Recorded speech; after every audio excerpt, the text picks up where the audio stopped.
So now it's time to start the beginning of coming out of meditation. So first of all, how peaceful are you?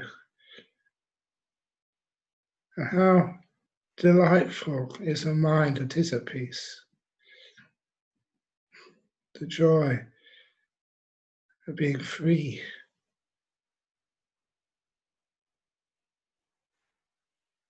And how relaxed is your body?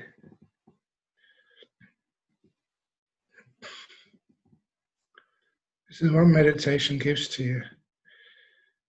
Peace in the mind, relaxation and health in the body. So now please, you may open your eyes to complete this short meditation.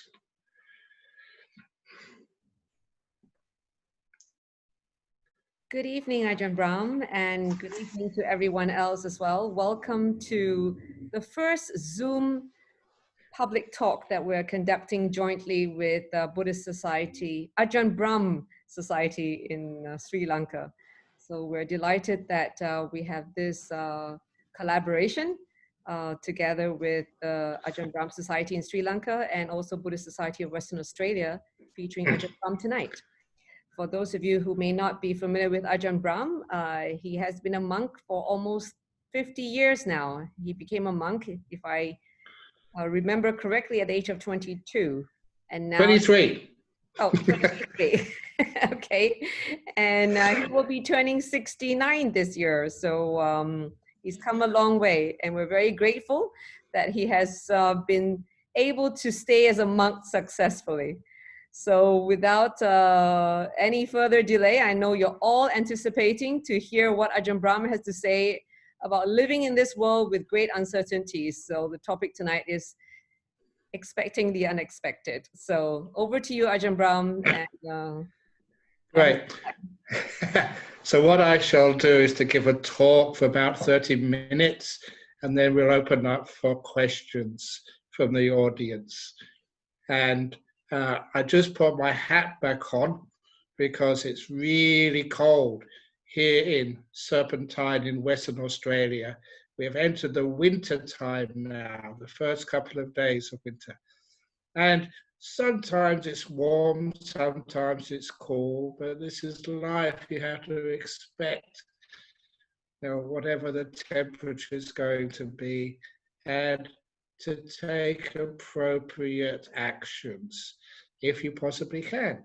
So I just put my hat on to keep my head nice and warm. It is true that I often say when it's cold, you can keep a warm heart, and when it's hot, you can keep a cool head. But actually a hat does help sometimes. But anyway, that it's not just about the warmth or the cold of our climates. We're living in a time of a pandemic, of COVID, and it's one of the things which I've learned, from a teacher like an Ajahn Chah, learned from reading and contemplating the suttas, which you understand from the meditation which you do, is we find out that it's not what happens to us in life. It's not even what our body feels like when we meditate. It's what we do with what we've got, how we relate to our experiences of life, and especially how we relate to the uncertainties of life. You never know what's going to come next. And because of that, it makes life, even for a monk, interesting. You wake up in the morning and maybe you know what you're going to eat, but that's the last thing which I know, because you depend upon alms food and we don't know what people are going to bring us. And sometimes that's interesting. Well, a good example of that is some years ago, I went to, I think it was Canada, and the people there, they served me, and I thought this was wonderful. You found out what I like. They served me with some shepherd's pie. And it looked like a shepherd's pie. It did have the potatoes on top, but when I went underneath it, I took a big load of it because I thought this is going to be very good for me today. And I found that underneath was very spicy curry. It looked like shepherd's pie on top, but underneath, oh, it's really hard to eat. I tried to eat whatever I could, but it wasn't very good for my tummy. But it was fun because even though it was an unpleasant experience, it did give me another story for my talks about dealing with disappointment in life. And of course, I heard that many people, because of COVID, are losing their jobs, especially young people. They can't go to work, or this. It's not really what you planned in your life. And is it the problem of COVID, or is it because your planning never actually took into account the fact that we don't know how the future is going to unfold? So instead of planning, thinking that today is going to be like yesterday, instead of planning just because it looks like shepherd's pie, there is shepherd's pie underneath, just because you think that life is going to keep going on the same old way. Instead, we develop these skills, these emotional skills, these wisdom skills, these kindness skills of life. And it's those skills we can use and adapt to anything, which means that the unexpected, it's almost like whatever life can throw at you, you can deal with it. It's not your intellectual skills, what you learn at university. It's not just what you learn from the books. It's what you learn from life. That emotional skill of being able to adapt, to react, no matter what happens in life. We can always do something with it. And this is what I mean as the strength of learning to know that we never know what to expect, but we can always adapt and make use of and learn. Even because I did go to Cambridge and they still keep sending me their newsletters. They send me the newsletters because they keep asking me to make a donation to Cambridge or my college. And of course, I've got the heart to tell them I've got no money because I'm a monk. But they did say some interesting things, like even when the great physicist or mathematician, Sir Isaac Newton, he was at Cambridge during the plague pandemics. And so because the plague, they shut down the university then. It's not the first time that Cambridge is shut. They shut it down, how many years ago, 300, 400 years ago. And that he went off into one of his family's little places over in Suffolk somewhere. And he said that was one of the most intellectually beneficial times of his life. He adapted and made use of the interruption to his career.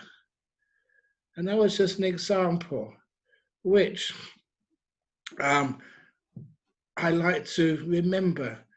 I don't care what happens to me in life.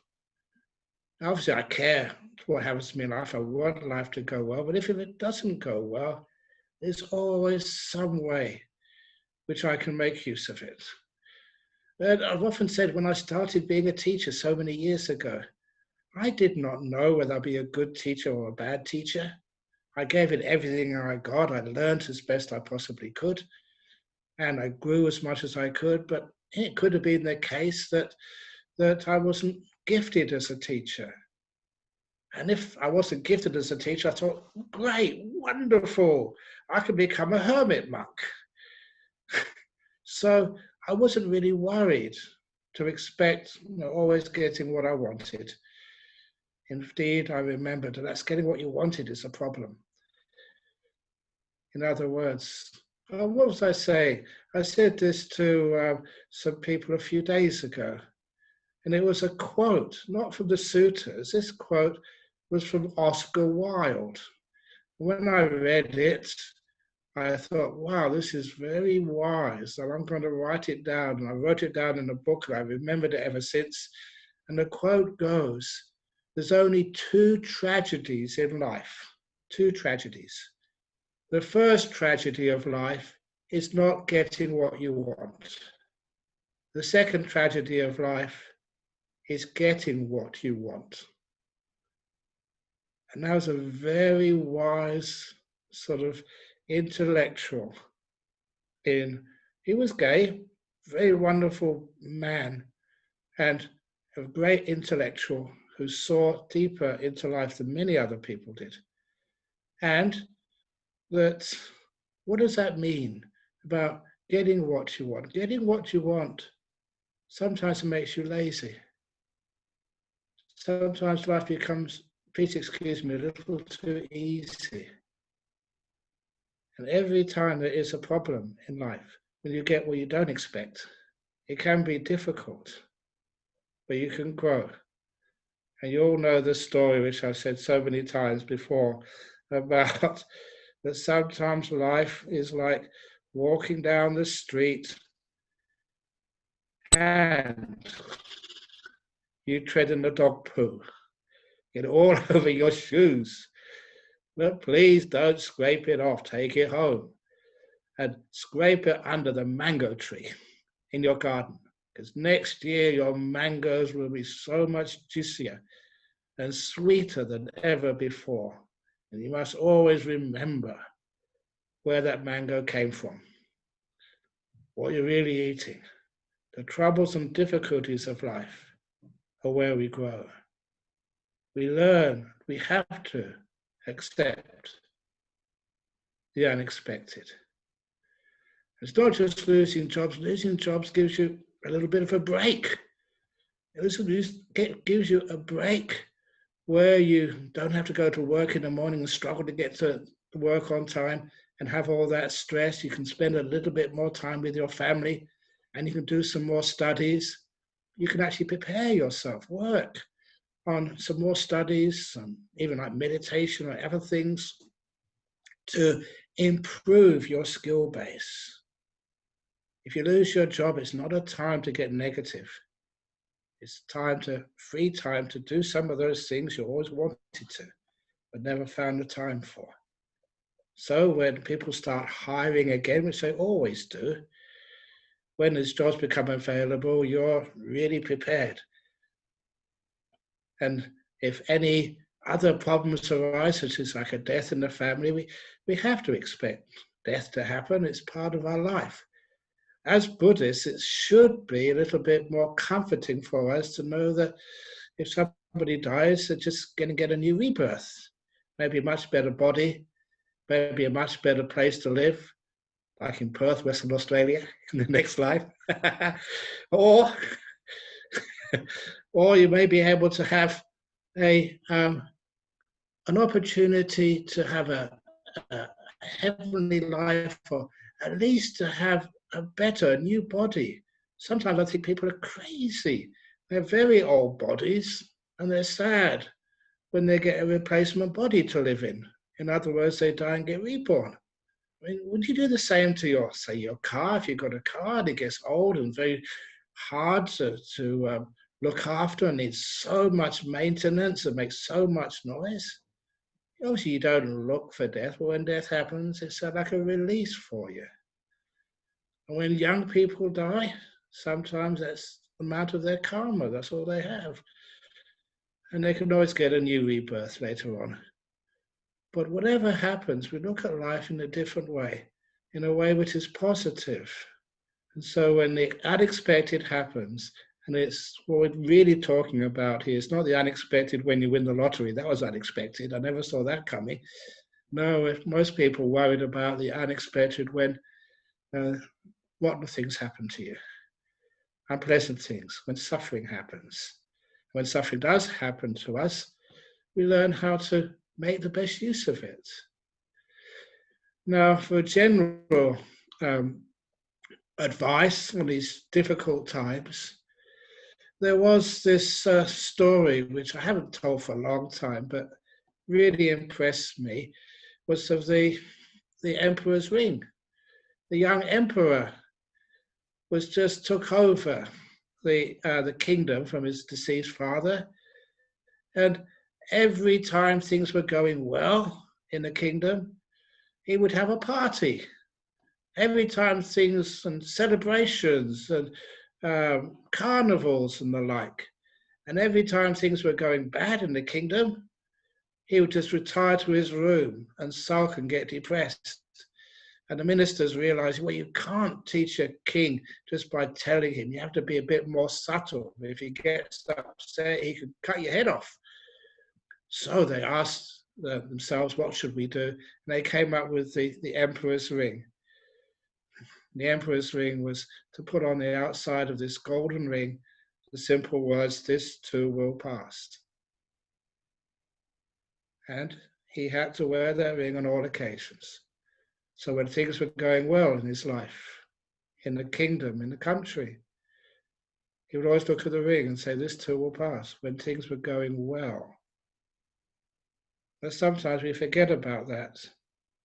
When we have prosperity in our lands, when we have enough money to enjoy going overseas or living a good life, where we have enough good friends and prosperity, sometimes we forget that things like COVID-19 can happen.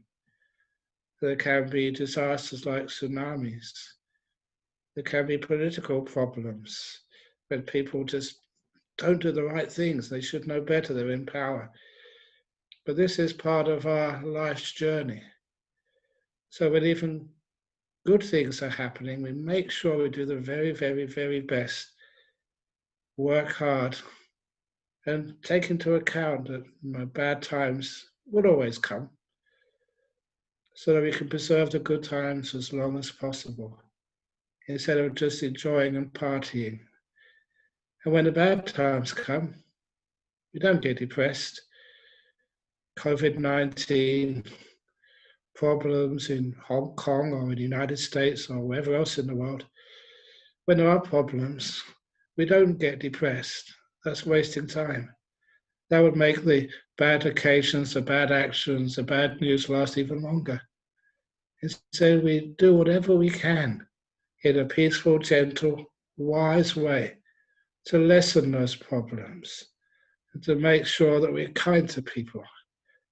And we make sure that we can learn as human beings to do a better job later on. So this is actually where sometimes we work harder in the disappointing times. But of course, there are many, many people, even during the COVID-19 times when there's difficulties with even transports of food or looking after one another, and monetary problems, supply problems. Even so, it's a wonderful opportunity for those who are more comfortable, who have the opportunity to look after those who are far, far worse off than others. It may be in your street where you live, in your suburb, things are okay. Just like, here in Western Australia, the government here did a pretty good job in lockdown, and so the COVID-19 is not that bad. But there are other people who haven't had so much good fortune for one reason or another. And it's up to us, those people who have had the good fortune, good karma you may say, of having a much easier time. Not just sit down and think, oh, we've done such a wonderful job. For us to actually see what we can do to help others who are not doing so well at this time. So when the unexpected happens, it gives those who can cope with the unexpected, who are prepared for the unexpected, gives them the opportunity to serve and help and to give. I always remember just the times many years ago after the tsunami, when the Buddhist Fellowship, Buddhist Society of West Australia, and all our friends over in Sri Lanka, when we raised funds for those poor people who were afflicted and hurt and lost their livelihoods and lost their homes and lost their family members in the tsunami. We helped out, we served, we looked after one another. And that was a wonderful thing to be able to do. And in those little examples of helping one another, we found out that even animals help out humans. is one of the wonderful stories from the tsunami was of this Sri Lankan gentleman who every morning before work would go to the lagoon and he would put a few pieces of bread in the water for the fish. And the fish soon got to know this gentleman's generosity. He would always come every morning about the same time to eat the bread. And then he'd go off to work. And one morning he went there, and not just the ordinary fish were there, there was a crocodile was there as well, a big crocodile. And instead of, I don't know if it's an alligator or crocodile, I think the crocodile, but I think you know what I mean. And he got an extra couple of pieces of bread to feed the crocodile as well. From that morning, the crocodile would come every morning for a couple of slices of bread, then would swim off somewhere else. And then he went there one morning to feed the fish and the crocodile when the big wave came. And unexpectedly, he was caught up in the force of that water and carried out to sea. And the currents, the movement of the water was so strong, even though he could swim, he could not swim against this big force of water carrying him out to the sea. He apparently grabbed onto a chair, but the currents in the water tore the chair from his grasp. He tried to catch onto something else, but that he could not hold onto.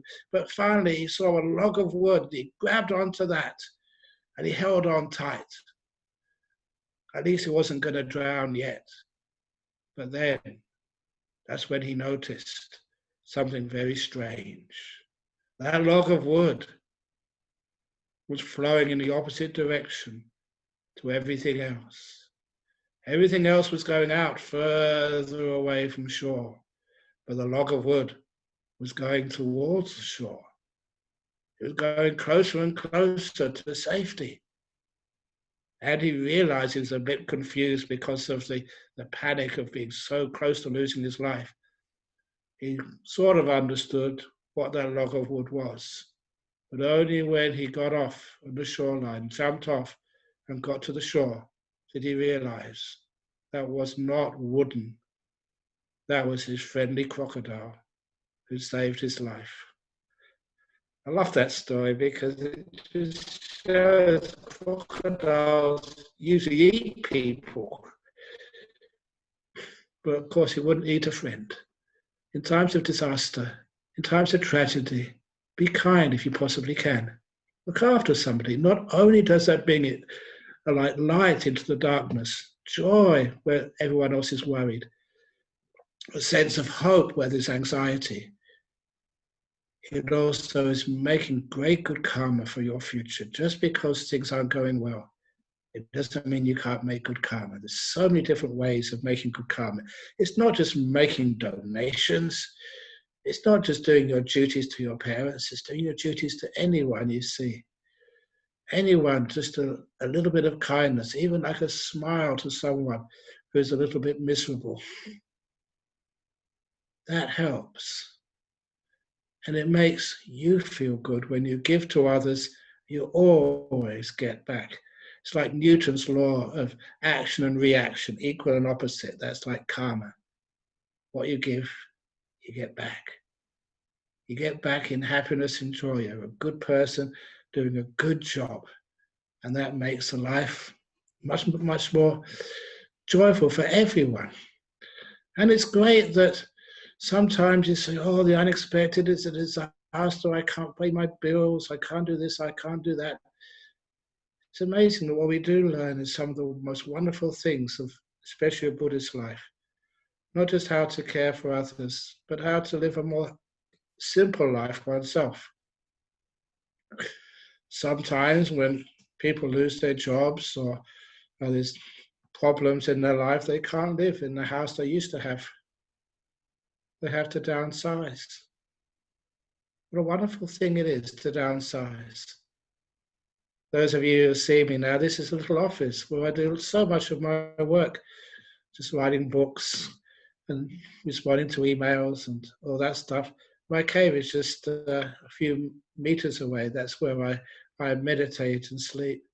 It's only a very small area in which I live. It's very old and just very simple.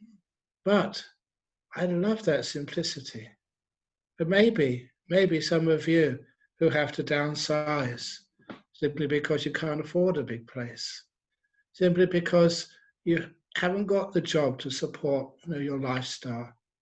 What a wonderful thing it is to live more simply, have more joy in life. I must say that one of the memories which I have of the first year when I was a monk in Thailand, this was again almost 45, 46 years ago, was walking into the village one evening. We were doing a ceremony for somebody, I forget what, I think somebody had died. And as we were walking in the village, there was no electricity in that village at that time. There were dirt roads. And you see that the huts where people would live, underneath where the water buffalo rested. The house was on stilts, the water buffalo lived underneath. And under the top, there was a platform of wood, roughly sawn, and little rooms around. And in the middle, open to the outside, the family sat. And every house that evening, I saw the whole family, about 12, 13, 14 people in each house. Grandparents, uncles, aunties, parents, the kids as well. From the tiniest child to the eldest grandparent.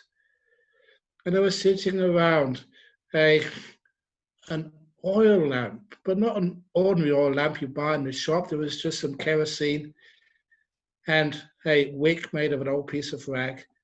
And that rag was forced through the top of a toothpaste tube. The little nozzle there. And it was floating in the oil. And the rag could soak up enough kerosene to give a flame. It was a very smoky flame, but that was just such a wonderful, efficient way of lighting. It made enough smoke to keep away the mosquitoes. And the family would be sitting there just telling stories, old stories, exaggerated stories, some true, some false, to the children and to one another every evening. What wonderful bonding that was in poverty. No electricity, no internet, obviously, no TV, but just a family sharing. Because they didn't have anything. So it always reminds me of, what do you need? What do you really need? So don't be afraid of losing things when they're not really what you need. And don't be afraid of thinking what other people will say about me. Oh, I haven't got as much as somebody else. Look, a big house is not to impress others. A big car is not to show off. It's more problems for you. So sometimes making more simple choices in life, living more at ease, is a sign of emotional intelligence rather than egotistical pride. How big a house do you need? How many rooms can you stay in at the same time? And sometimes, that old saying from many years ago, I was actually Buckminster Fuller. If anyone remember him, he got this from when he stayed in Burma many decades ago. He was the one who coined the phrase, small is beautiful. So when there is unexpected things happening in life, sometimes they're wake-up calls that if we can't afford our lifestyle, maybe our lifestyle was a bit too wasteful. We wanted too much. It's a reminder to have less in our life, not more. And our main assets, again, are our family, not our things. And even if our family go, the asset was, the inheritance was the wonderful memories we shared with one another as we lived. Again, this is something which I sometimes find very difficult to understand, why people cry all the time when somebody dies, even a young person dies. No, they had a wonderful life, so rich, and they'll have another try later on. But a lot of time we're crying for ourselves, for our own disappointment, for our own unexpected loss of someone. I never call it a loss when somebody dies. It was a gain that I knew them, that I could hang around with them, have fun with them, learn from them. And they reminded me, now they're dead and gone, they remind me to make the best use of my life and not to be lazy. I don't know when that's going to happen to me. So because of that, I make the best use of every moment I have in this body. And I love being a monk. Simplicity, always in lockdown. Well, when I go on retreat, I'm in lockdown. And always having a beautiful happiness, which you get from the emotional intelligence which Buddhism and the Dhamma sort of give to you. What a wonderful life it is. And it's been a great opportunity so far in the first half an hour to share some of this happiness with you. Sometimes when I give talks, I can see the people. And of course, I've seen many of you before, know you. I'm not sure who I'm talking to this evening, but I know many of you out there sort of, I've seen you before, talked to you before, known you well before. So I wish all of you a really happy time in unexpected life situations. You just go out there and just, if it's really awful, dig it in your garden and make a beautiful garden. Help and serve other people and see what you can do to make this experience the most beneficial you have. Soon it will pass. Soon you'll be back to work again, stuck in the traffic jams, stressed out at the job. But now maybe you can have some peace. Sadhu, sadhu, sadhu. Sadhu, So, sadhu, sadhu. Thank you very much. Oh, great. Brahm. You were listening. I thought people may have gone to sleep. Not at all. And we have over 1,000 people signed on. We did upgrade the Zoom license, and we have about 340 people watching on the Facebook page of Bodhinyana Singapore. So Yay. this is a very successful webinar, and I'm sure it's not going to be the last, right? Ajahn Brahm is the first of the many that you will be conducting for us around the world. Is that a threat? No, it's an invitation in recognition of how popular you are and how your okay. Dhamma and your humor are highly demanded. So we're delighted to mention that we have people from Australia, Sri Lanka, Singapore, Hong Kong, Indonesia, Malaysia, and United Kingdom signed on. So from around the world. Yay. Very good. And now we're going to have Rohanath from Sri Lanka, who will be taking over the Q&A session for the first part. And he has some questions already prepared. Okay, so please, what questions have you got for me? Thank you very much again for attending this session and helping us out. There's so many people, as Angie mentioned, listening to this, 1,300 plus, so that's pretty good. There are a few questions related to the talk, and I would like to ask them. The first question is, a couple of people asked the same question, so I'm kind of going to paraphrase it slightly. Ajahn, why do this kind of pandemics occur in the world? Does it have anything to do with collective karma, or is it just the world being the world? It is the world being the world. The human beings are not the only species in this world, and there is other genetic forms are also trying to succeed in life. Remember, just as human beings, that sometimes we cause many species to disappear, and of course other species attack us. You know, as human beings, this is our life, this is our world, and this is the form in which we are living right now. So there will always be some pandemic comes along, and so I know that sometimes people think, oh, what did science say about pandemics? But why is it that some virus affects some people while the same virus doesn't affect another person. This is what I'm interested in, this of the mental response we have to sicknesses in our world. It's an opportunity for us to learn. And it is true, not always the case, but many of the people who do pass away, or the elderly, the old with other health problems. And if one had reasonably good health, and because one had a good mind and good sort of attitudes to life, then maybe, it's encouraging us to actually live a more healthy life. So I'm not sure why these things happen. Why do armies happen? Why do wars happen? Why do people do terrible things to one another? But they're always going to happen. We try and lessen it if we possibly can, and try and protect ourselves, but by having lots and lots of kindness and goodness. I say that because I was telling somebody at lunch, actually this morning's talk, that there was a Vietnamese monk who came to visit many, many, many years ago, and he was in Vietnam during the Vietnam War. And in his monastery, the people from the Viet Cong would visit, the government troops would visit, and he was such a good monk, such a wise monk, that he felt totally safe. And he could actually help both sides of the conflict be a little bit kinder to one another.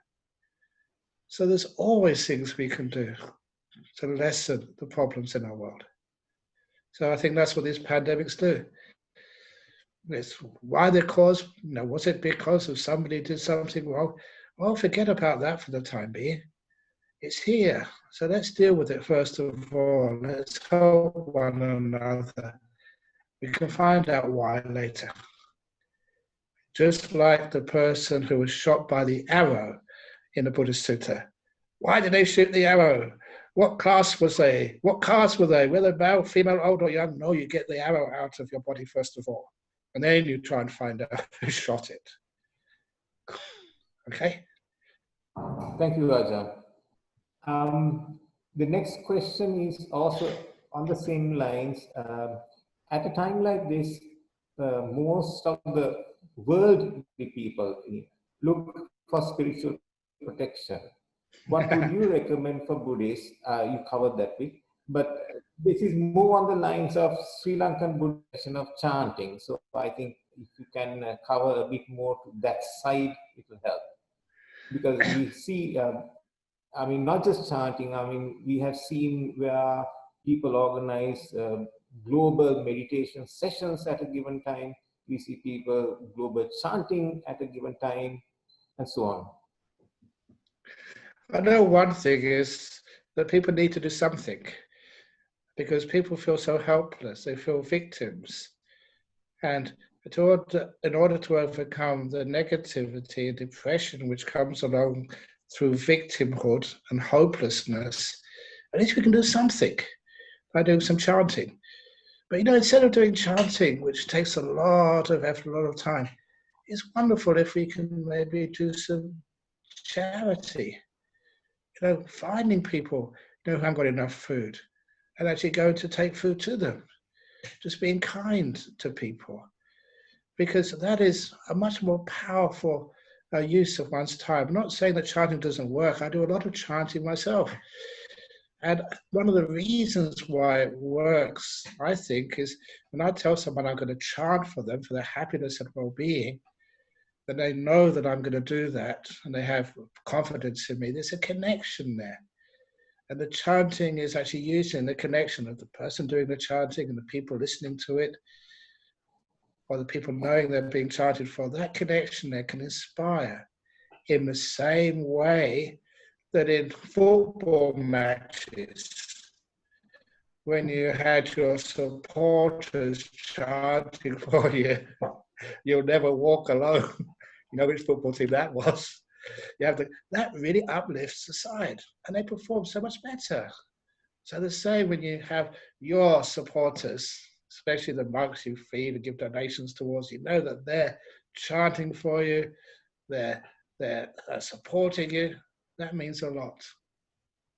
it overcomes this feeling of loneliness, helplessness, being a victim. No one cares.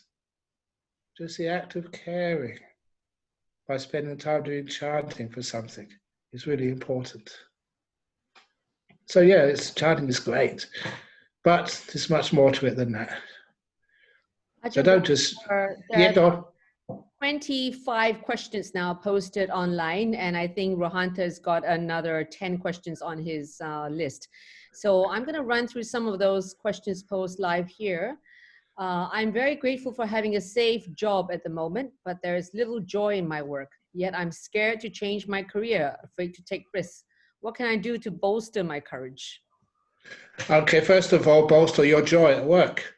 You can always put joy into your work, no matter what you have to do. And sometimes some of the people who just, there was this one lady I remember seeing when I was going from the place I was staying to the airport in London. And she was one of these ladies who help children cross the road. She had a lollipop and this big metal sign saying stop. And she was dancing along the road, you know, and doing a little song when she held her lollipop. That created so much happiness for people in a boring job. So first of all, see if you can put some happiness into your life, no matter what it is. And you can always do that, I've found anyway. And number two is changing your job. Ooh, that's a difficult thing at the present time. I'm not sure what your job is or what the job situation is. But, sometimes instead of changing your job right now, see if you can put a bit more delight and joy into it. Thank you. And there's another job question. I developed anxiety and felt useless under a micromanaging manager in my last job, which I have now quit. How does one get past the experience and develop motivation and confidence to look for the next job? It's number one is to say that that's a learning experience for you. A micromanaging boss just drives many, many people away. And that will mean the boss will get a very bad reputation after a while. But you've learned, and sometimes you have to learn how to handle such bosses in a much better way. And remember, just not always the jobs have to be pleasant. I always say that's what they pay you for, to do something you'd rather not do. Okay, that's a bit of a joke, but nevertheless, it's true that sometimes you put joy into what you're doing. And I wonder what that is, yeah. You had mentioned in your book, Happy Every Day, the fastest way to be rich is to work hard. But there are people working very hard and they still remain poor. Please clarify. It's the meaning of rich. It's not being rich with money. Rich with money, and that disappears very quickly with taxes or people asking for loans and not paying it back again, or just going on some holiday and it's not exactly what you wanted. No, it's richness in your heart, strength in your body. You work hard, you do the very best you can, and it's a richness of spirituality. It comes from working hard. I work hard. I'm not rich, monetary. In fact, I've got less than every one of you. I've got no money at all. But nevertheless, I have lots of people who look after me. I'm rich in that area. Exactly, that's the best richness. Thank you. Rohansa, over to you. And no one can take away that happiness. Thanks, Andy. Yes. Okay. Now, this is coming from a lot of concerned senior people in various organizations. How do we kindly cut jobs or pay cuts as we face the future economy? How you do that is be, first of all, honest with people. So, let everybody know that this is what you have to think and contemplate. And what do people think about this right now? Sometimes to have only come to work 3 days a week or 2 days a week, so that you can't get full weekly pay, but at least everyone's getting something into their pay packet. So see what we can do. And if you do have to ask people to leave because the company can't last that way, just explain to them with a lot of care that this is our situation. They will understand because Now, this is our life all over the world right now. And to say that, we're trying our very best to survive, at least we can keep some people in work. I think like honesty, authenticity really helps. You really are caring. And you also, if you're in a senior position there, you also take the pay cuts as well. So that, you also do some sacrifice when you ask other people to do sacrifice. If you sort of give yourself a pay rise and cut the jobs of everyone else, that is soon seen as just self-centered, and it's not positive.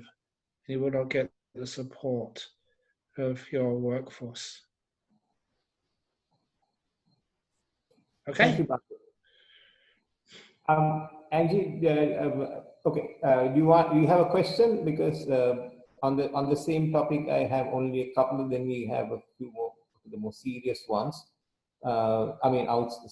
Serious means more to the theoretical and technical side of Buddhism. Okay, so I'll ask some from the audience. How does one become super calm? How do you get super calm and continue to be fast in your work?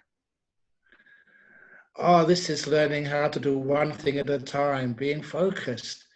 And please excuse me, I keep on talking about meditation, but that really helps enormously. So you're calm, but you get so much done. And I remember even, because I did lots of building, I'm still doing building work. A bricklayer once told me he was building a big house in Sydney for a very wealthy client. And a wealthy client came one day to check on the progress, and he saw this young boy doing the brickwork. And the wealthy client really was very angry. Why are you employing such a young novice to lay the bricks on my house? And the builder said, come and have a look at him. And this young boy, 16 or 17, he was just so smooth, so focused. Every brick was laid so well. It didn't look like he was working fast, but he got so much done. I've seen many people like that. They don't look like they're struggling, but their output is huge because they've got a calm mind. So learning how to create calmness in your mind, like I did say the little 10-minute meditation before this talk began, learning how just to look at your peaceometer. How peaceful are you inside? And what causes the mind to relax? What causes the mind to be agitated? And then afterwards, check how much work you get done when you're agitated, and how effective and productive you are when you're calm. I am a calm monk, I think. I can say that without with accuracy. Peaceful, calm. I get a lot of work done. A lot of books written. A lot of organizations and buildings done. But I don't do that being agitated. Being agitated, I make mistakes. When I make mistakes, I have to go back and fix it up again afterwards. It's a waste of time. So learn how to meditate. Learn how to do one thing at a time. And focus on that. Give everything you've got to what you're doing. And also value the times when you rest, when you sleep, when you are still. They're really, really important in order for you to achieve a lot of efficiency in your life. Never demean the importance of sleep, meditation, and just having fun with your loved ones. That's important for your life. Give that as much importance as your job. Thank you, Ajahn Brahm. You're certainly not a lazy monk. In fact, you work very hard. And yeah, I should be retired by now, 69, still no possibility of retirement. You won't be retiring because you did mention that as long as you live, you have to work. So there you go. This is your... Could I rescind that? No, carry on. You're like wine. You get better as you get older. Hey, alcoholic? I'm not alcoholic. Okay, here's another question, probably very much related to just what you mentioned. Alcohol? No. Can you please describe how do you maintain a healthy balance between giving to others and taking care of yourself? For example, people in the helping professions are often exhausted, or when we think that those who ask for help only use our goodness, and we should always help and give the benefit of doubt. In other words, look at other people as you look at yourself. Don't think that other people are more important than you, or that you are more important than others. You count as well. So every now and again, when you're in the helping professions, say you're a nurse, and so in the COVID wards of a big hospital, there are times when you just have to just go to the toilet and just sit there a bit longer, just to do a bit of meditation, to relax. So you can do much more when you're actually looking after patients. We have this balance. If you are not looking after yourself, you can't look after others. You don't look after others with the same degree of care and efficiency. So there comes a time when you need to stop and look after yourself.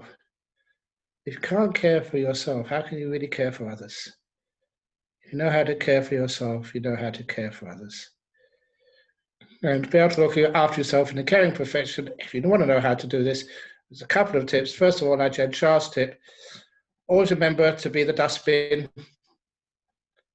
Some people come along, they unload on you. Sometimes they don't even need solutions. They just need to tell somebody and be listened to.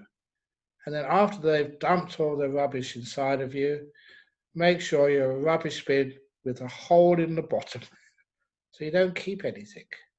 That's a skill which we learn from things like meditation or present moment awareness, how to let go so we're not so overburdened. And the other thing is if you're like a counselor or in the caring professions, remember you're doing caring, not curing.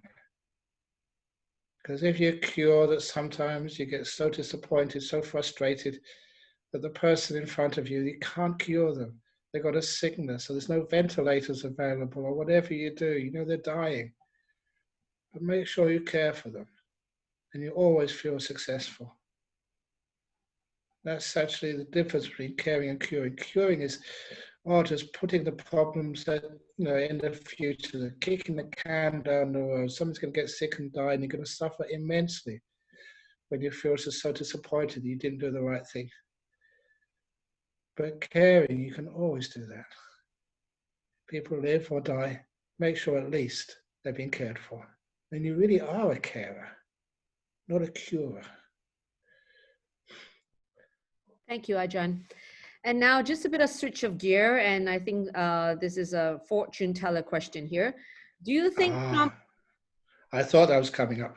Yeah, do you think Trump will win the next election, and wouldn't that be disastrous? Trump will win what election? There's not an election today, is there? Next election. Oh, that's a long time in the future. So in other words, there's enough things to worry about right now. So why worry about things which are going to happen such a long period in the future? In other words, it's a really silly question. It's when people worry about the future so much, so far ahead. That's why the brains get tired. And when the brains get tired, they get upset, angry, and sick. So when you don't have to worry, when there's nothing really to achieve by thinking so far into the future, it's much better to let that go and be in the present moment. People just exhaust their brains by listening, thinking, being concerned about things which they can't do anything about. So let that one go. That's a wonderful piece of advice, because people think so much about this and that, wondering about the future. Yeah, and they've got enough to worry about with COVID and unemployment and all sorts of problems which are happening right now. Yeah, indeed. Rohantha, over to you. Thank you, Angie. The next question is still on more or less on the lines of we've seen, I've asked earlier. One of the aspects we saw during this time was people, doing the Satyagraha. So the question is, Venerable Sir, what is Satyagraha as performed by Angulimala following a suggestion of the Buddha? How can contemplation of meritorious deed performed by one person be of direct assistance to another person? Is Satyagraha the same or different from transferring merit generated by yourself to another? Well, remember, for many of those instances where people did such a curious, like asseverations of truth, were remarkable from what they were saying. Angulimala had murdered so many people. And his asseveration of truth was, ever since I became enlightened, I've never harmed anybody. And the power of that, a multiple murderer, turning into sort of a noble person, that gives me goosebumps. And it's those powerful statements, not ordinary statements. It says, by the power of the fact I've kept the 5 precepts today, may I not have COVID. They're weak. But when someone has really done something amazing and wonderful, those asseverations of truth have power. Even psychic power, because people hear them and they think, wow, that is just extraordinary, it's unusual. And that's why some of those things do have a lot of power. But they have to come from a special being having done a special act. It's not normal. So if it's overused, it's not going to work.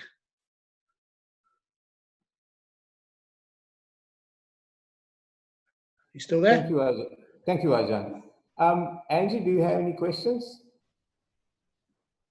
Yes, there are loads of questions here. So I will raise this one now. I have great fear for what is out there and that is taking over how I feel. Could you help someone with great fear about life? Okay. Well, first of all, what's out there is not as important as what's in here. In other words, what's in your body and mind.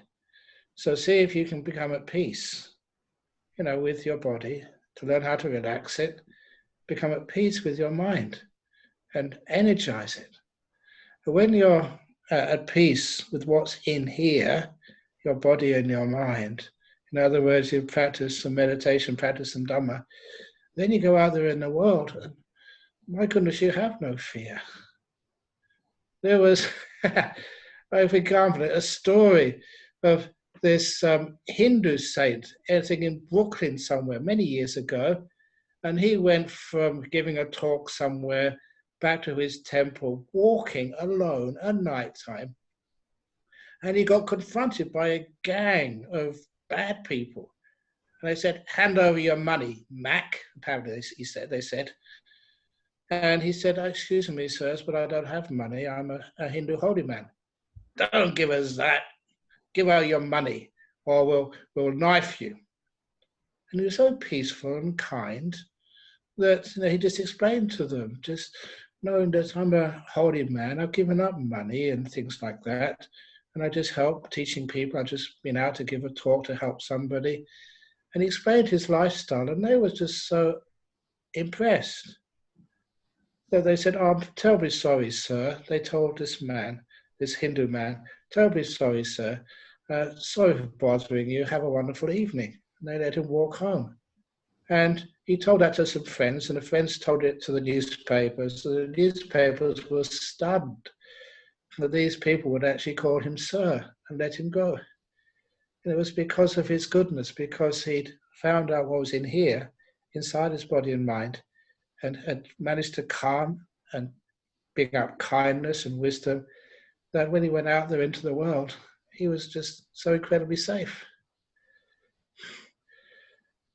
There's another little story here if I have time, that years ago, when I used to go and teach meditation in a place south of Perth in Bunbury, the only way I could really do that was arrive early and I'd meditate on the beach every afternoon. And one day, it's only a quiet place I could find. I just meditated quietly, getting some nice meditation. And then suddenly I could hear this stone whizzing past my ear. Then another stone whizzing past. Somebody was throwing rocks at me. I thought, oh, there's a mind, it's okay. And I heard another couple of rocks go past me. And I heard these boys shouting out, "Hey, Rajnishi, get off our beach." I was being confused with a follower of, I think it's now called Osho, Sri Rajnishi. And so when I realized that they're going to carry on throwing these rocks, soon one is going to hit me, so I better do something. So I stood up and turned around and walked towards them. I never ran away. I walked towards them. And that really stunned most of the boys. They ran away, except for one. And I went up to him and said, and he was talking, he said, "I don't like Rajneesh. You should go back to where you came from," or something like that. And I said, "Look, I'm not a Rajneesh. I'm a Buddhist monk. I'm just quietly meditating." And he said, "Oh, what's Buddhism anyway?" And all the other kids came back as well, and I started talking to them about Buddhism. And it was like fearlessness, because I knew that I had a lot of goodness inside of me and a lot of kindness. And so I use that to protect me. And it always has protected me over these years. So if you know not to be afraid of what's inside, then it's easy not to be afraid of what's outside. Thank you, Ajahn. Another question here is, I've been trying to learn Dhamma for 10 years, but I find it so difficult to apply it in real life. I'm always caught up in resisting change and expecting perfection. Please advise how I can be more stable and more wise. Okay, that word perfection. This is a story I've used so much, but it's a brilliant story. It's a story of finding the perfect tree in a forest. You go out into a forest in, I don't know, in Singapore or wherever you are, or a park, find a perfect tree which is really straight, all of the branches in the right place, no brown leaves, no leaves being eaten by bugs, and the bark nice and smooth and healthy. If you find a perfect tree in Singapore, it'd probably be in one of those plastic trees in the airport or something. The perfect trees don't exist. And if they did, they would be absolutely boring. Now go and find a beautiful tree. And a beautiful tree is bent all over the place. It's had many injuries from the storms. Its bark is all damaged and gnarled and bumpy and knobbled. And some of the branches have fallen off because of those storms and leave holes in which the birds and other animals make their nests. And sometimes the leaves are just brown and yellow and some green. They're the beautiful ones. They're the ones which I would always go and visit.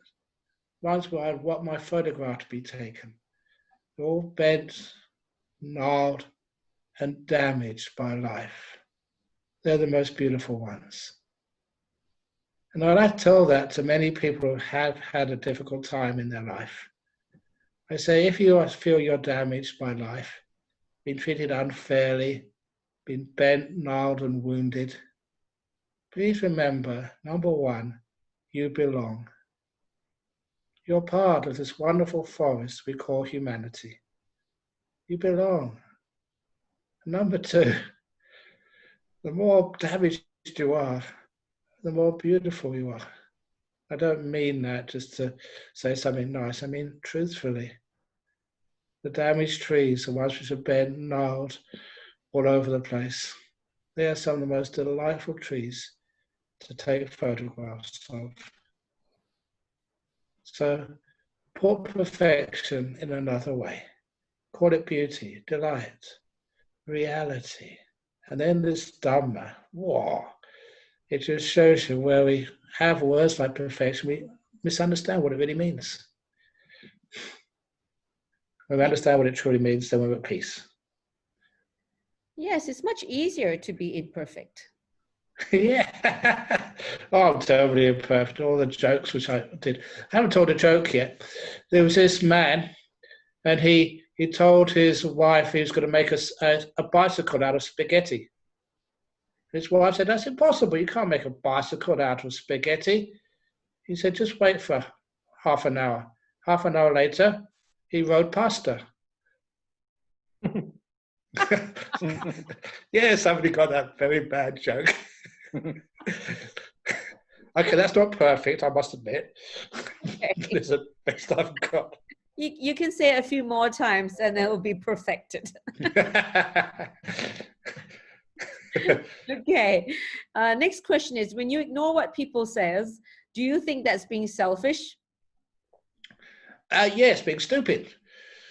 Because they might say, "Look, there's a snake crawling behind you," or "There's a car coming, just get off the road quickly." When somebody says something to you about you, you never take it as accurate, but you take it as a warning. There was, again, this very simple saying which Ajahn Chah gave to me, that if somebody calls you a dog, you look at your bottom to see if you've got a tail. If you haven't got a tail, you're not a dog, so no more problem. If you have got a dog, you say, "Thank you, sir, you were right." In other words, when people say something about you, they may be seeing something you haven't seen yourself. So check it out. But if they say something and it's wrong, you don't need to get upset. Just, "Oh, thank you anyway. But that's not true, I'm not a dog." So it's not just ignoring it, not believing it, but checking it out. Yes, indeed. And the next one here is, I'm in a dilemma. I do wish to help and do volunteer work, but I'm not comfortable with interacting with other humans, given that there's so much unknown about the virus. So I don't want to spread it to my family members, and I don't know how else to help. There's many ways to help at a distance. Even just finding people in your street or in your apartment block, who are not getting enough food, and just, knocking on their door and just, standing back a couple of meters, say, "Look, here's some nice food for you I brought. It's really healthy. You can put it in the microwave if you want to make sure that there's no viruses in there." Just be innovative and see other ways which we can help in our world. And even just distribute the hand sanitizers or masks if people haven't got them. Or just cheer them up with doing a little dance on the street or whatever people do to make life a little bit more happy, a little bit more unusual sometimes. What was it that I saw a video a long time ago about, I think, a couple over in Spain who, it was somebody's birthday and they got the whole block of people in the apartments to come out at a certain time. And I think the partner just said, "I think you better go out on the balcony right now." And about 100, 200 people sang happy birthday to him.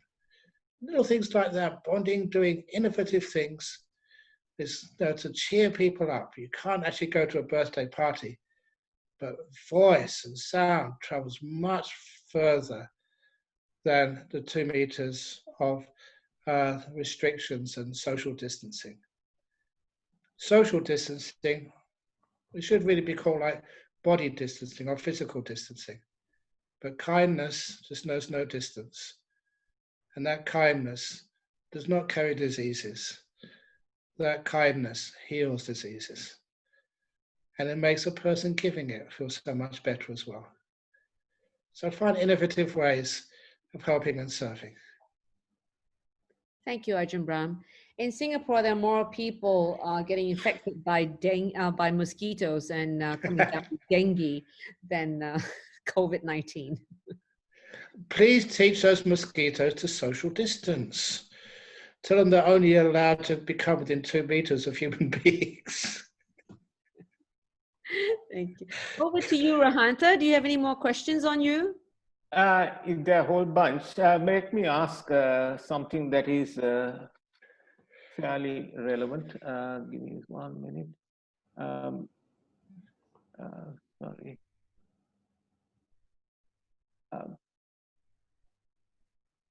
Compared to other times, in the last 2 months, people had to follow the same routine and did not have even the opportunity to go for a short walk. most of the time was spent within family members.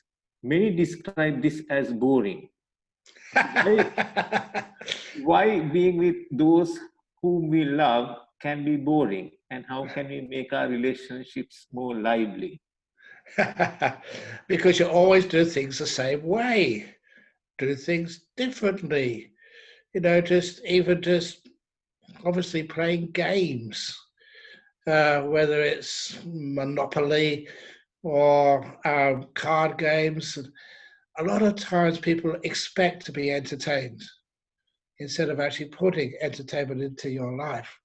They expect to be delighted by their family members without giving delight to them. So you have your family members, and look, even if you're by yourself, people say that's the hardest, but I've been telling a lot of people, I did 6 months of solitude. You know, you might, let's say, call it 6 months of lockdown many years ago. I never saw another human being for 6 months. I never talked for 6 months. I saw the animals. They were wonderful to live with, the animals, the snakes, and the eagles, and obviously the kangaroos. Really, really got to feel just how the animals in a West Australian forest live and communicate with us. But anyway, still had a lot of happiness there. So I think if you expect or want so much, you can't find the normal forms of happiness. I already mentioned that time, 44 years ago when I first became a monk, seeing villagers, the whole family, every evening they were spent together. And they would talk and they would joke, and that they'd learn how to talk and listen to one another. And sometimes in a family, we've been too busy to be able to do that. And to learn to do that all over again, just to spend time with one another, to cook your favorite meals together instead of going to a restaurant to eat, even to make a mess of some of those meals. I don't know, I've got a really weird memory, but every year in UK we'd have one day, I think it was Shrove Tuesday, it's part of the Christian calendar, but people would make pancakes. And it was the tradition that your father would put the pancake in the frying pan and one side would be grilled and he'd toss it, to do the other side. And so many of those pancakes ended up on the floor. He was terrible at tossing the pancakes, but nevertheless, every time one fell on the floor, we all laughed as kids. And we thought that was just so wonderful to do something which was basically a little bit stupid, but which brought the family together. So don't just turn on the TV. Just make some pancakes and toss them, or do something which is out of the ordinary and make your time with your family fun. So it takes a bit of effort, but it can be done. Yeah. Thank you, Ajahn. Angie? Okay, there's a question here. Why does bad luck happen to us in life? And how do we change our lives for the better? It's not bad luck happens to you. It's something happens and you just misunderstand it. You call it bad luck. I think I've told Angie this so many times that when I was 22 or something, 22. Oh no, younger than that. Anyway, once I fell in love. I fell in love with this beautiful girl. And about 6 months we were so happy together. And then I had the bad luck that she met somebody else and she dumped me for him. At the time I thought it was bad luck. And now I say, thank you so much for dumping me. If you hadn't have dumped me, I could never become a monk. So sometimes what is bad luck we think is just a name. And afterwards we see it was one of the most fortunate things which ever happened to us. It's so don't call it our good luck. Whatever, I don't know. But anyway, they never call it bad luck. Just call it interesting, unexpected, maybe unpleasant. But bad luck, sometimes it's good luck. Wait and see. Indeed. Now, there is so much unrest in the US. what can we do to help from afar? Because there's so much anger and hate that's spreading like wildfire, and I'm concerned about the hate spreading to other countries. Basically, I think this person is referring to racism.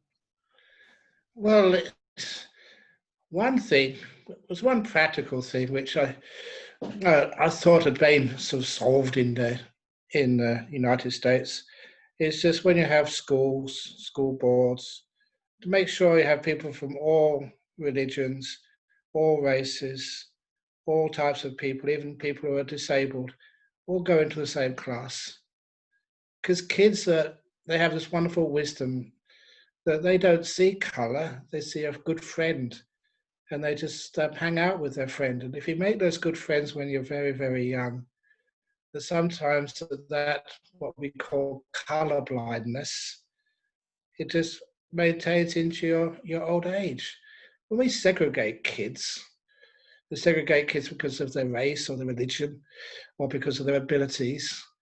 That segregation sometimes creates the little villages, and our village fights your village. So there is a way of getting our children to live together and to grow together until our children just don't see, who is Chinese, who is African American, who is, I often say that I'm Asian. I'm Asian, Angie? I'm Caucasian. In other words, find ways of uniting people. But at the moment, it's even saying things like Black Lives Matter. This is all lives matter. So even you can understand just the harm and the hurt which the African American community in the United States have received over those years. But just even segregating Black Lives Matter is wonderful. I did see one video on the news site. There was quite a few sheriffs in the riot gear were facing off against the protesters, and the sheriff took off his helmet and put away his baton and said, "Can I please walk with you?" And those beautiful moments where a white sheriff and mostly black protesters walked together. They had a problem. There were some officers who were still, very racist, but not all police officers.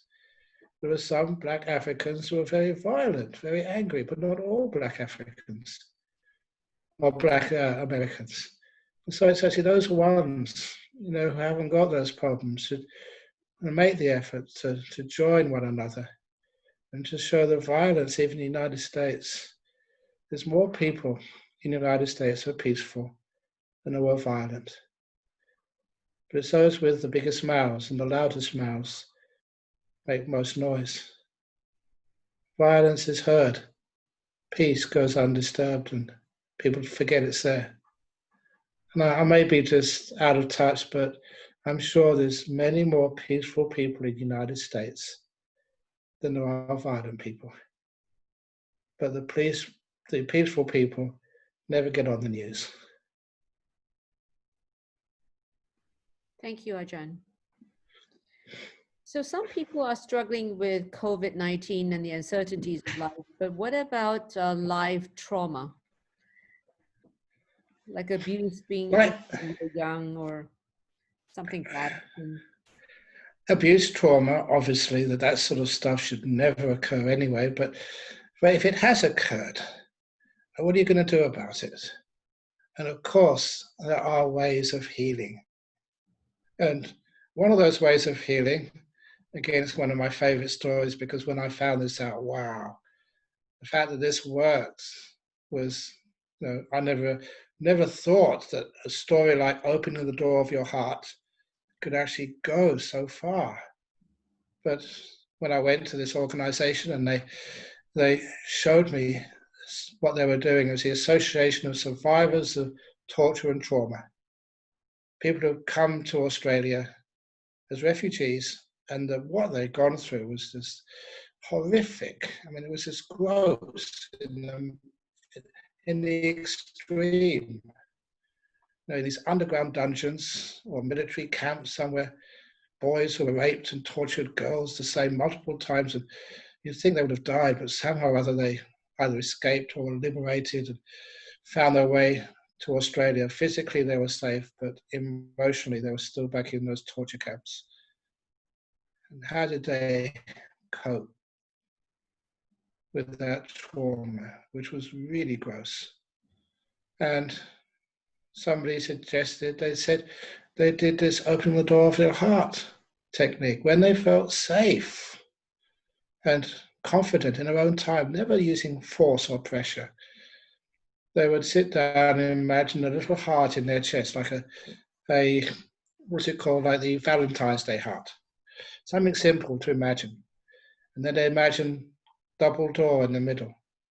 And they'd open that door in the middle of their heart. And inside their heart, they could see themselves, the part of their life they liked and could live with. But they could also see outside, in the cold, expelled, not welcome, were those little girls and boys who were so badly beaten and raped and abused. They could see those little parts of them outside. And the next part of the exercise was to lower a ladder down from their heart down to the cold. People who were stigmatized, excluded, not welcome, which was part of them. And invite all those little girls, their story of being beaten and raped and abused and hurt. Allow all of them to come up one by one when they're ready. And having the courage, and it means immense courage, to welcome each one of their history back into their heart. And hugging, you're part of me. You're my history, you're who I am. They welcome that. And this is amazing catharsis happens. It's pushing it away, trying to feel it never happened, trying to exclude, trying to forget. That is one of the biggest causes of the trauma. But to welcome it in your own time, with peace, it means that they never forget what happened. They're peace with it. And again, seeing some of the women who've done this, women, oh, they're just so impressively done. Oh, sorry, I get very impressed with this. Thank you, Ajahn. Instead of having question fatigue, could I invite you to lead a 10-minute meditation, and then we can invite you. We still have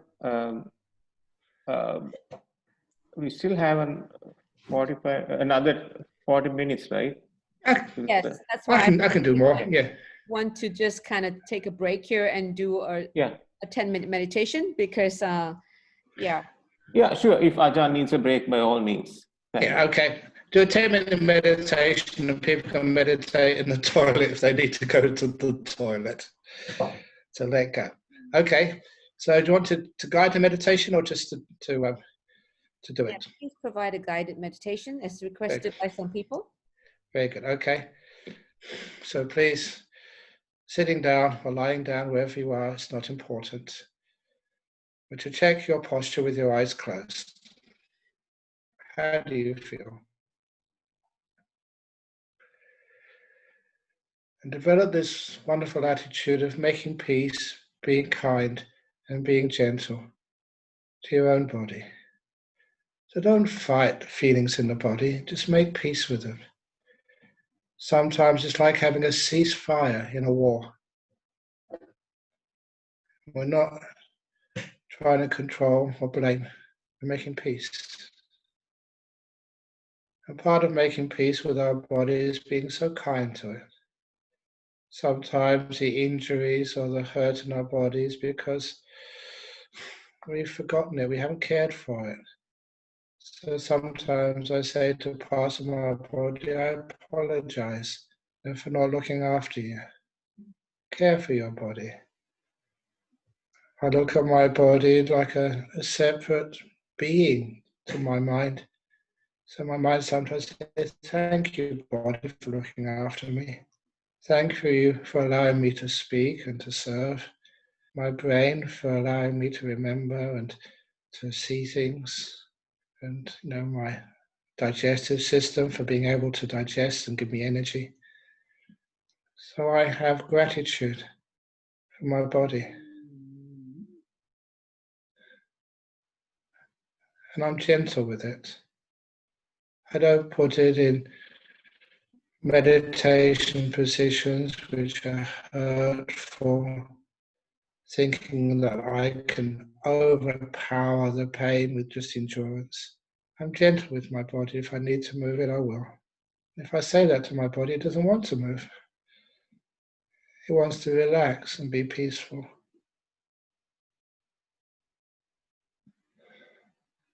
So I'm grateful. Body is not perfect, but it's more than good enough. And when my body feels like it's relaxing and finding some peace, only when my body is pretty peaceful do I turn to my mind. Because I know if I don't spend enough time in my body, the body will argue with me and interrupt me, saying I need more attention. So I wait till I feel this delightful peace in my body, delightful relaxation. When my body feels delightfully relaxed, that's a signal to go to my mind. And look at my peaceometer. How peaceful am I? I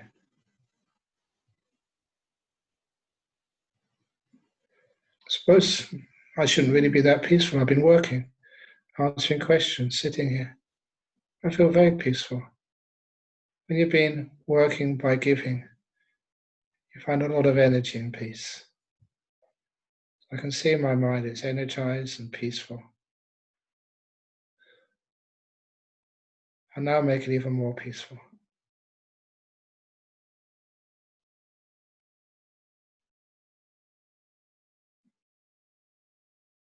In this moment, all the past, all those past questions, all the future, I don't even concern about now. This moment is all I have. I simplify it to the max.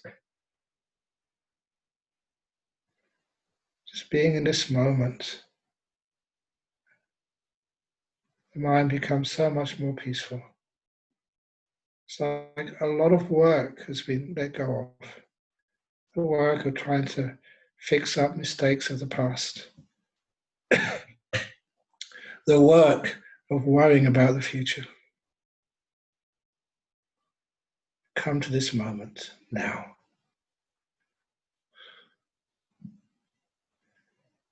And I learn how to listen rather than to speak. Yeah, my mouth is speaking. I'm not thinking. It's a weird experience. I've noticed this. Just like I let the words come out, but I never plan what I'm going to say. My mind is silent.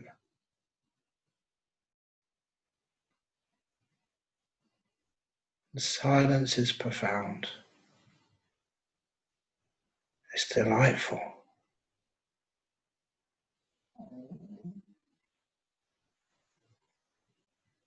So beautiful. You don't want to disturb it. That's how you keep silent, by noticing its beauty and delight.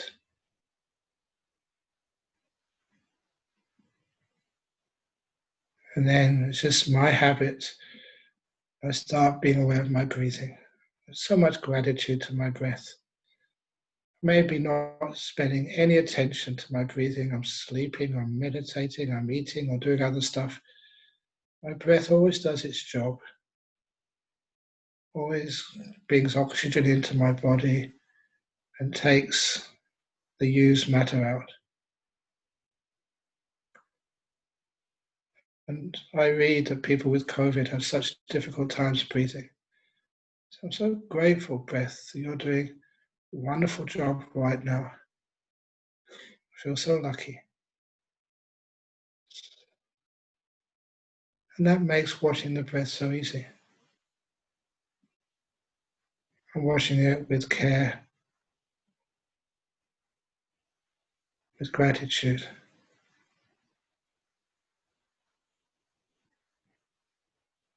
And it becomes delightful. This is watching the breath with piti sukha, with delight, joy.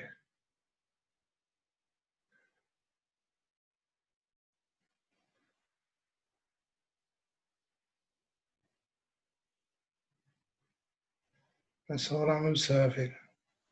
That's all I know. Delightful breath coming in right now. Very easy, comfortable breath going out.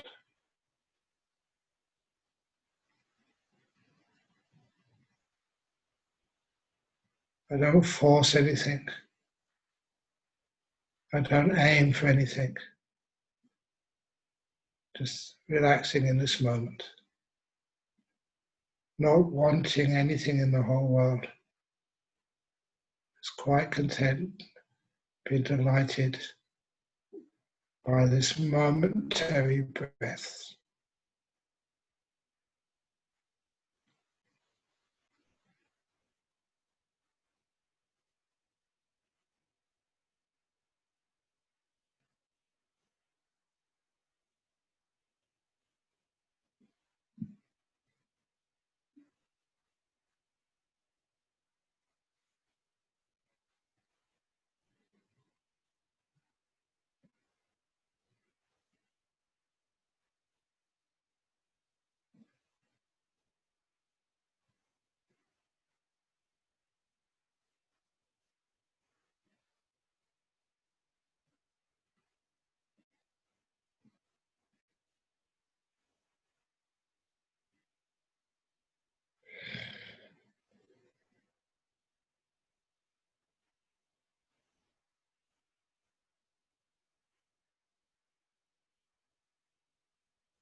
Feels so peaceful.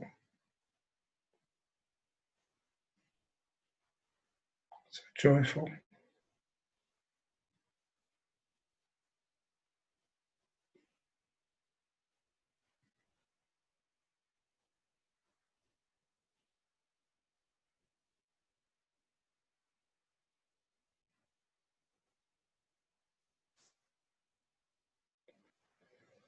So now, to open your eyes and come out of the meditation.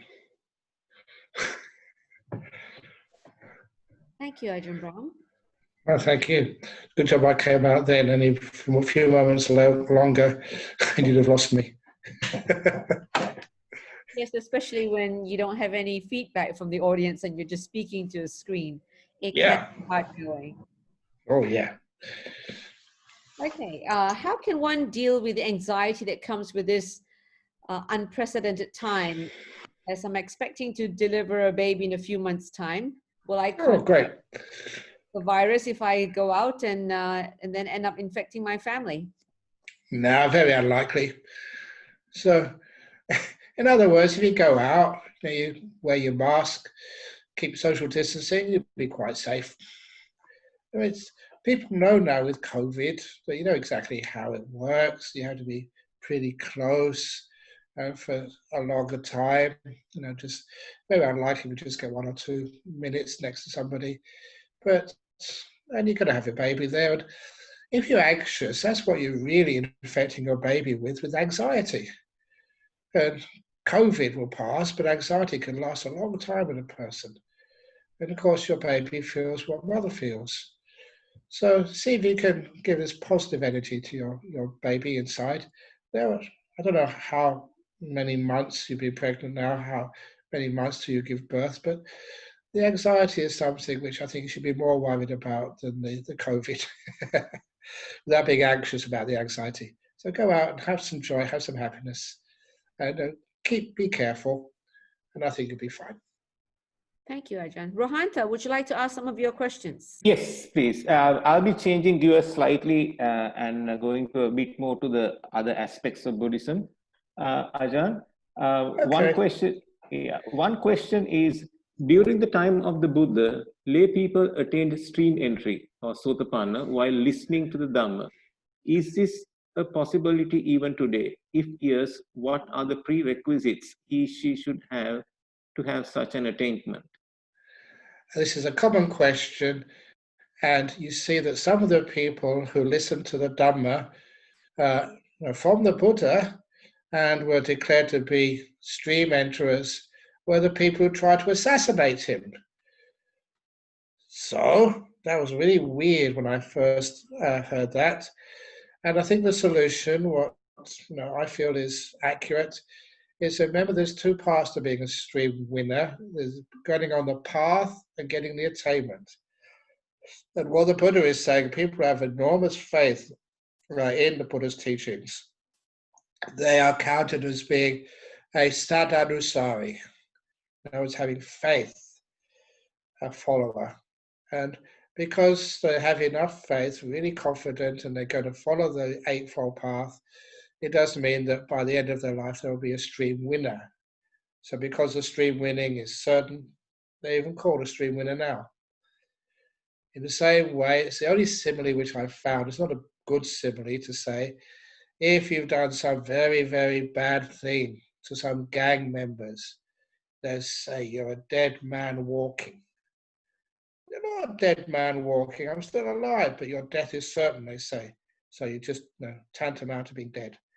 So even in the English language, when something is certain, sometimes the language says it's like it's already happened.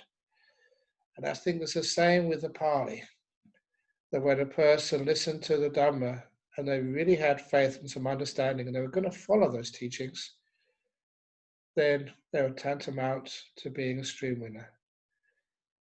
But of course, it's not just listening to these sermons, you follow them with enough confidence. Remember, this was from a Buddha, a very powerful being, who would instill so much incredible confidence in people.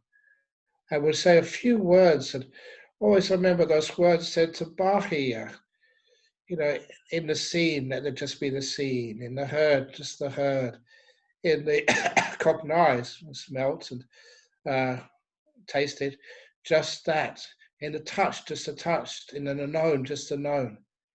And Bahiya just listened to those teachings. He wasn't a stream winner, he became fully enlightened. And I've read that sutta many times. I've taught that sutta many times.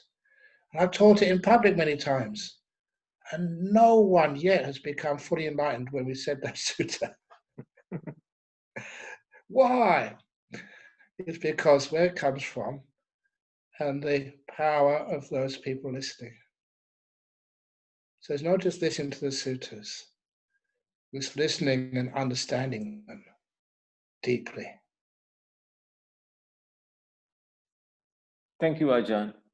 The another question is, if the second factor of the if the second factor to the sixth factor of the Eightfold Path is practiced with sati, then would the eighth factor unfold as a natural consequence? You need the first factor as well, the right view. So the Eightfold Path, you can't sort of shorten it or take one off here, take one off there. You need the whole 8 factors. Yeah, you may focus on one factor of the Eightfold Path first, but the other ones will have to come behind because they support one another. And as far as the eighth factor is concerned, which is the jhanas, they all come from letting go of the sense of self, the sense of me.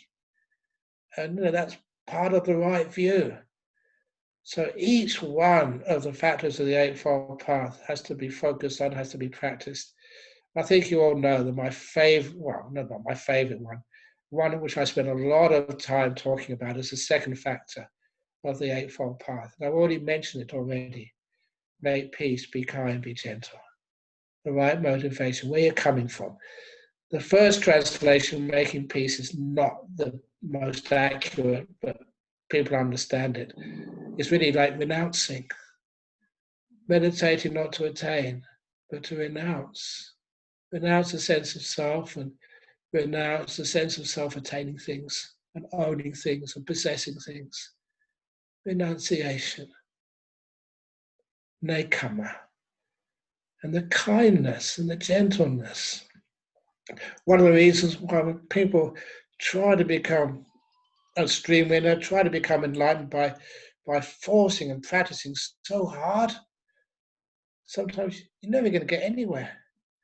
You know, you're missing the point. It's being kind and being gentle and renouncing this ego, this sense of self which always wants to do things and attain things.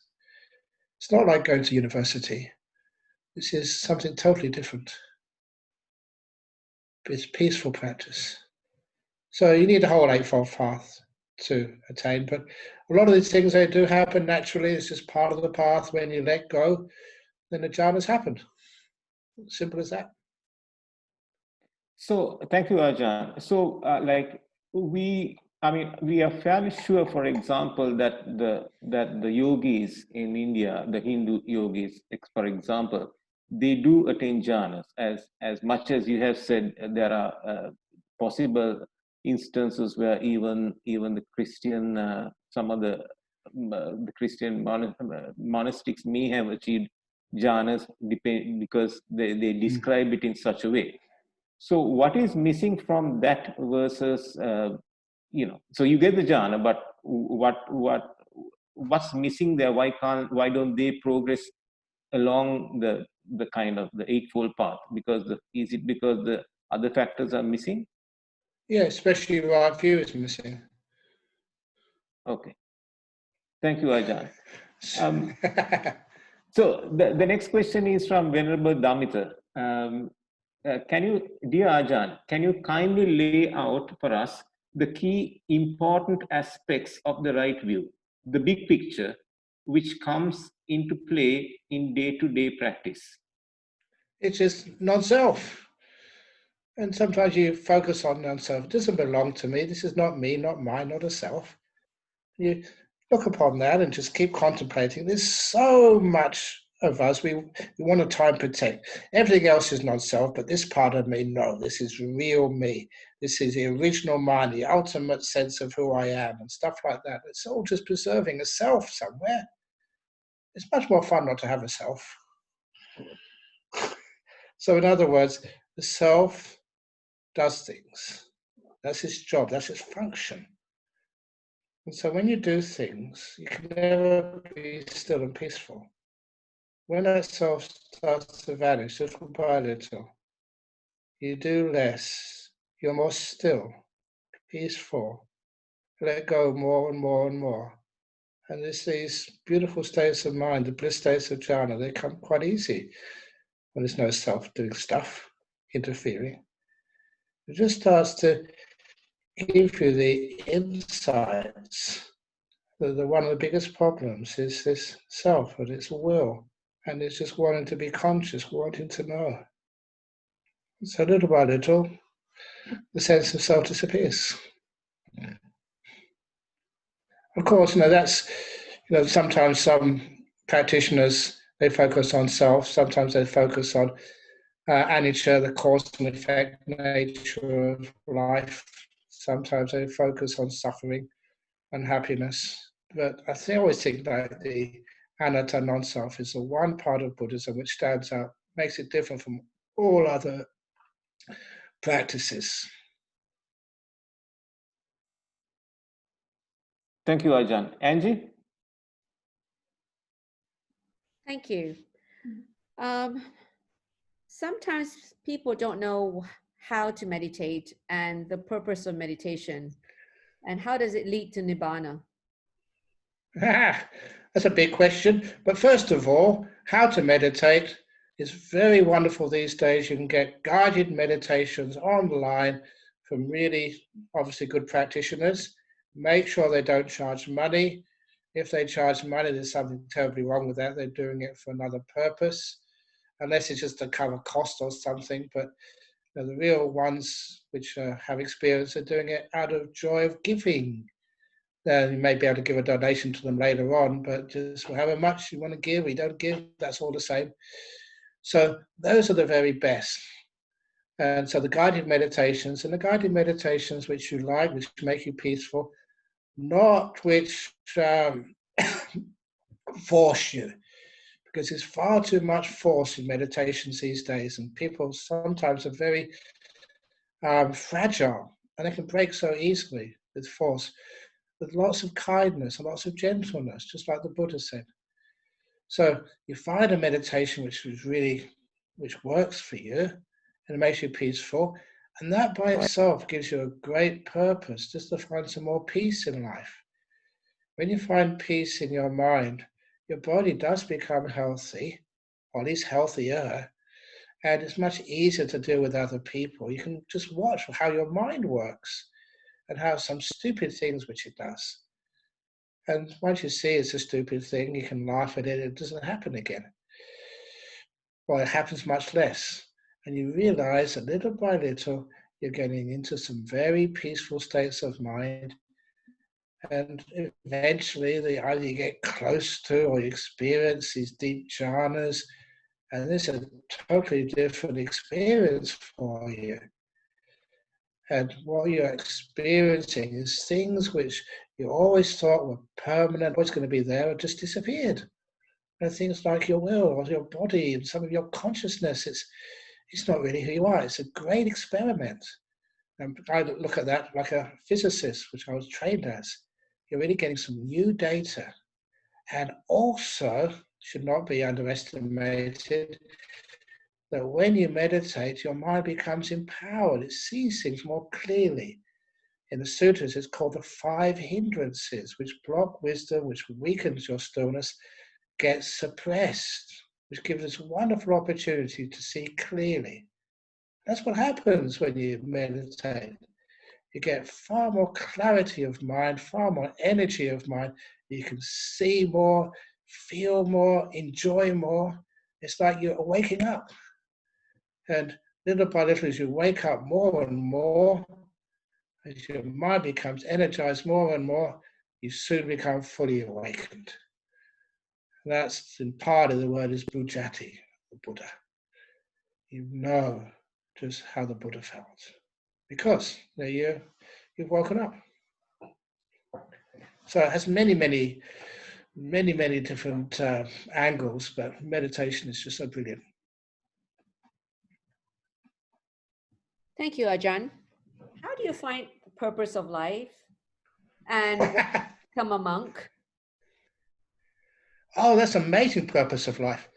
Look, when I first, this is personal, when I first became a monk, I thought a great opportunity because I finished a relationship, I had a good job, I was healthy, only 23 years of age. I thought I'd go over to Thailand because they allowed temporary ordinations over there. And I could I said maybe 2 or 3 years, 3 years at the most, become a monk, become fully enlightened, and then go back and carry on the rest of my life. I had no clue what enlightenment was. That's what I thought. But anyway, just after a short time, you realize, no, this was something totally different. It's a very peaceful and beautiful, simple lifestyle.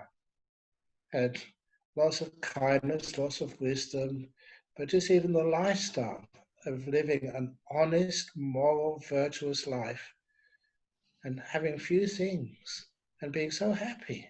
And then, of course, that enhances the meditation. And the purpose of life, my personal happiness and the ability to give happiness to others. What more of a meaning of life can you have than that? And just so often, people sometimes criticize me, you're just praising yourself, Ajahn Brahm, but so often you get these emails and letters from people who come up and say, look, you really saved my life. I wouldn't be here if you hadn't given that talk. And that gives a huge meaning. What was it last October? I was in Paddington Station Concourse and just going from the underground to catch a train to Oxford to give a talk. And this woman came running towards me from nowhere and she said, are you the YouTube monk? and before I could answer, she looked at me and said, yes, you are, Ajahn Brahm. She said, you saved my life. I've gone through a terrible separation with my partner. and I was suicidal, and my friends tried to help, but they couldn't. I went to see the psychologist, psychiatrist, my doctor, no one helped. But I was at home just really feeling depressed, suicidal. I just went on YouTube and found your talks, and that was it. And I've given many of your talks to so many other of my friends who feel a bit depressed. You saved my life, Ajahn Brahm. And I'd never seen her before. She was African, English, and it was just so inspiring, that you'd actually done something. If just one person says that to you, that already fulfills the meaning of your life. What a great happiness that gives you when you feel that you've given a talk. That's why I do these talks to the Ajahn Brahm Society. If one person just gets a little bit deeper in their meditation, a little bit less sick, a little bit less negative, what a great gift that is. So I just really get blissed out when I can hear things like that. Ajahn, sometimes people meditate to find peace, but they don't find peace when they're meditating because they get more distressed. They get more what? Troubled and distressed because all the thoughts in the mind. Yeah, they're looking for things. There's an old Zen saying that this man, he wanted to cook his rice. And he had the rice in the pot, he had the water, he had the wood, but he couldn't find anything to light the flame with. So he looked all around the house for the box of matches with a lit candle. If he only knew what a flame was, he could have cooked his rice much earlier. So we're looking for peace. When we already have peace, we should stop looking, stop searching, and just be in this moment. Stop doing stuff and just relax to the max.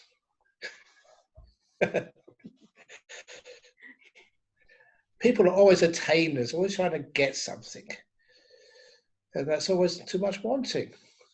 Well, they're never satisfied. I only got first jhana today, I want second jhana. That's ridiculous.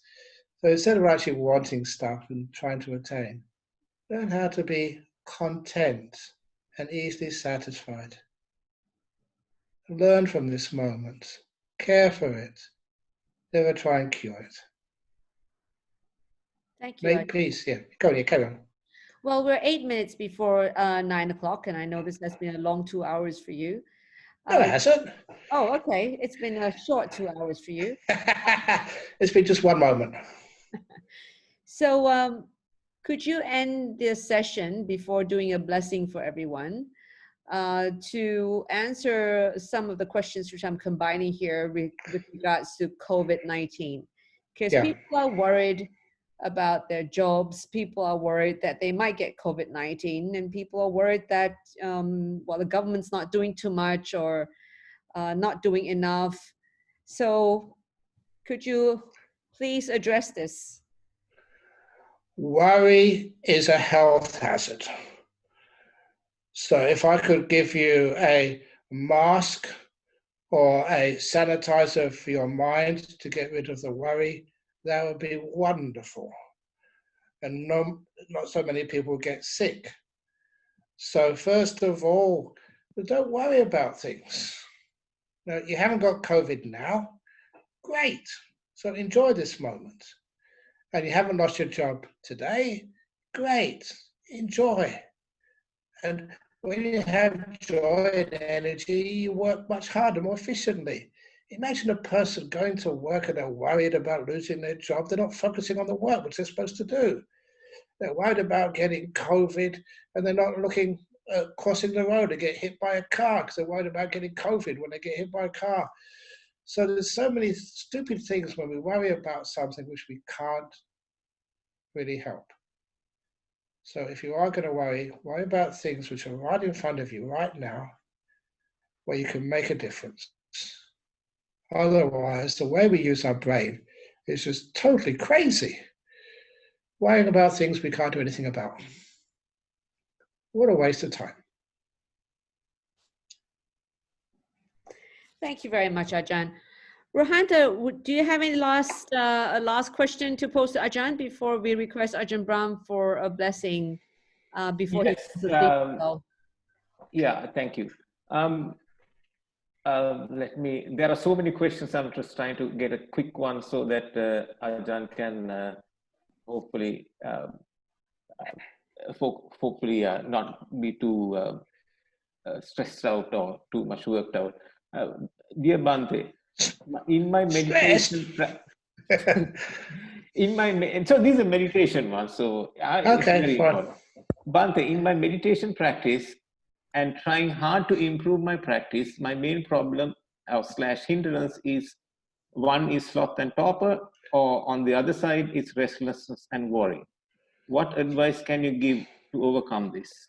Stop trying so hard. Instead, if you have sloth and torpor, make peace with your sloth and torpor. It's a natural phenomena. Be kind to it. Embrace it. Because if you make peace with it, you're not wasting energy fighting the sloth and torpor. And then the energy comes back. And the energy doesn't come back into restlessness, it comes back into this wonderful space between restlessness and sloth and torpor. Energy which is focused. So it's a common problem. People will try way too hard, try to achieve something, trying to get somewhere. So instead, present moment awareness. In the real present moment, there is no future, there is no past. What on earth are you trying to get? So instead, be here, fully. Be with this moment. Be kind. The kind gives you the energy, the joy. Be so gentle. And let go of trying to achieve things. And then you find the mind becomes peaceful all by itself. The old hand simile of Ajahn, I'm not waving goodbye. Ajahn Chah said, this represents a leaf on a tree. The only way is because of the wind. When the wind stops, it slows down and gets eventually very peaceful. That's your mind, said Ajahn Chah. If you want to try and achieve something, your mind will never be still. If you stop wanting, all types of wanting, even wanting good things, all wanting stops, then your mind becomes perfectly still, all by itself. Thank you very much, Ajahn. Really, really, really appreciate your help, your advice, your engagement in holding this session today. We do hope that, sincerely hope that you will also take time off in another few weeks, hopefully to continue. There are a whole bunch of more questions. I mean, I actually copied some down, hundreds of them. So not to be stressing out too much on your other activities, but thank you very much. Angie, over to you. Thank you, Rohanta, and thank you to Ajahn Brahm Society in Sri Lanka for initiating this webinar that we have the honor of collaborating with you. And now I'd like to thank Ajahn Brahm again from everyone around the world, because we have also people who've signed in from Canada, France, India, and many other countries.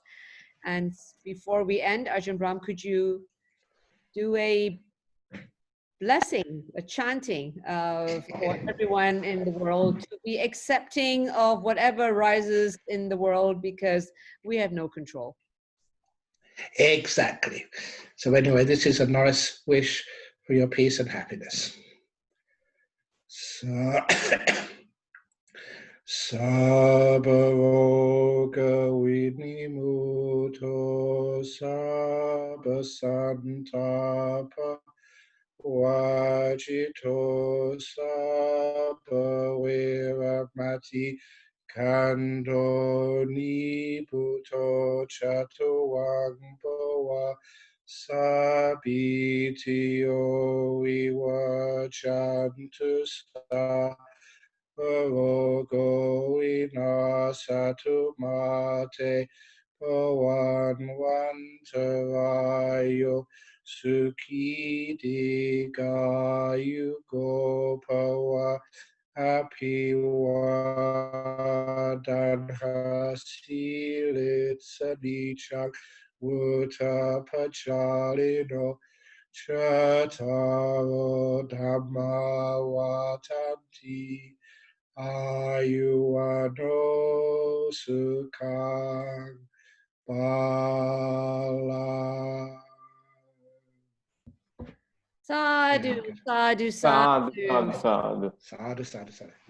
Ajahn Brahm, do you have water with you? It sounds like you need a drink. Yeah, I have tea. It's even better. Okay. Cheers from Australia. Thank you, Ajahn. Ajahn Brahm. And do you think we could have another one next week or week after? Oh, probably be 2 weeks. A week Wonderful. afterwards. Wonderful. Thank 2 you, weeks Bhante. from now is excellent. So What did I just everyone say? who is online, there'll be another talk for Ajahn Brahm in 2 weeks' time, and we will be letting you know the topic. So stay tuned, and you'll be hearing from us again very soon. Thank you again, Ajahn. Bye. Bye. Bye. Bye. Good night. Good night. Good night.